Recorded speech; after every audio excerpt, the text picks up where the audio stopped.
One of the most frequent questions that I get concerns chemotherapy. It usually starts out something like, my friend is on chemotherapy for breast cancer, et cetera, how much Kangen water should she drink? Well, first of all, she could drink all she wants because there's no magic or mystery. Kangen water is good for any human condition because it is the best water you can drink, just parenthetically. During chemo, many doctors advise that antioxidants be discontinued. Well, it turns out that there's a total myth and that is completely wrong. The antioxidants do not adversely affect chemotherapy, and it is absolutely shown by a number of studies that no harmful effects occur if you're on chemo and if you are taking antioxidants, whether that be in the form of Kangen water or any other antioxidants.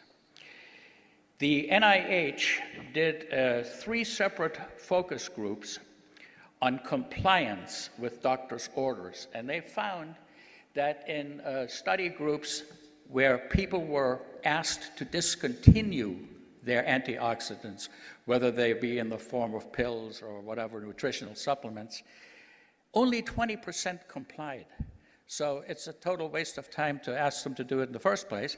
And also, a review published in May of 2007 by Cancer Treatment Reviews, 855 studies were reviewed, and not one single one showed an adverse effect of antioxidants while on chemo.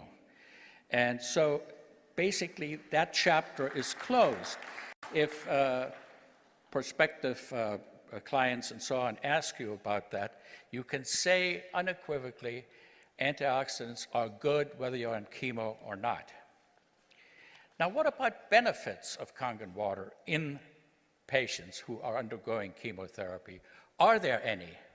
Well, let me say that they are actually quite huge, and I do that based on personal experience. Dr. David Carpenter and I have corresponded, and we were friends, and he has the same experience, that the side effects that patients get with chemo, nausea, vomiting, loose bowels, etc., are much lessened in those that faithfully drink their Kangen water. And I think I know the reason why, because when you get dehydrated, all these symptoms get worse. When you get dehydrated, you may become acidotic, and all the symptoms get worse. And you know very well that this water produces an alkaline effect in the body, and that it can actually reverse metabolic acidosis.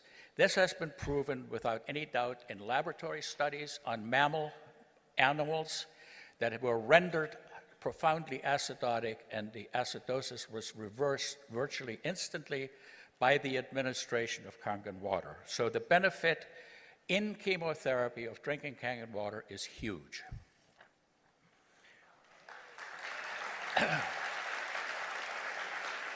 Now, what about radiation therapy? It is being used widely throughout the country for certain types of breast cancer. It's used for other different tumors, and of course, it produces side effects, and the side effects are usually burns. They're worse in fair-skinned people. There's nothing more, heart-wrenching to see. We get some fair-skinned Celtic person, snow-white skin, and the burns are very, very nasty.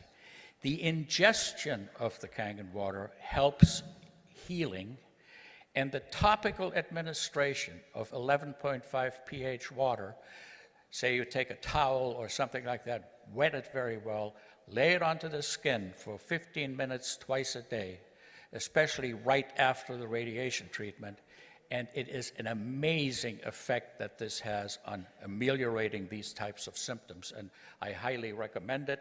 And by the way, you don't need FDA approval for that. Water has been used to treat burns since antiquity.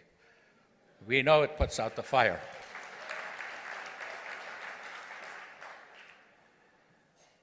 Another question.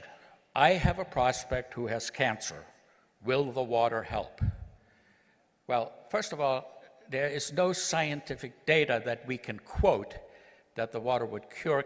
However, because the product promotes wellness, because the product gives us good hydration, and good hydration makes people feel better, people with cancer should drink all they possibly can because it will make them feel better about themselves and also improve their sense of well-being, which is, as far as I'm concerned, the best thing that you can do when you have a miserable disease. Now, here's another question, and this has been battered around a number of times and asked in different forms, which is the following.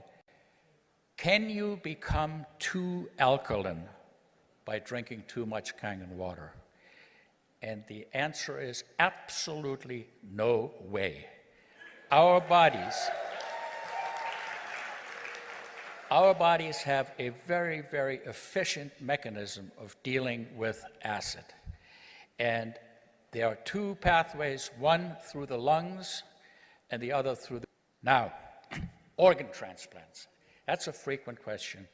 My prospect doesn't want to drink the water because she had a kidney transplant and will think it will interfere with her anti-rejection medicine. Well, let me say this. I don't know of any medicine that Kangen water interferes with. I think that's a total myth. In fact, I have now met 3 heart transplant patients who are in the Kangen water family and multiple people with kidney transplants. And there's absolutely no way in which they have been adversely affected. Waterly. So, organ transplants, Kangen water, totally compatible.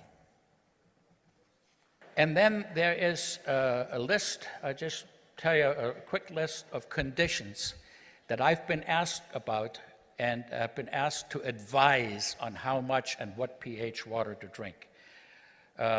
These are by no means all of them, but lung, liver, and bone cancer, leukemia, melanoma, brain tumors, Hodgkin's disease, pancreatic cancer, colon cancer, stomach cancer, ovarian cancer, uterine cancer, throat cancer, breast cancer, bladder cancer, prostate cancer, and myeloma, and others. And the answer is all the same for all of them. The water is good to hydrate people who are chronically dehydrated, which most cancer patients are. It does not cure the cancer, but it definitely can't hurt, and it might just make you feel better.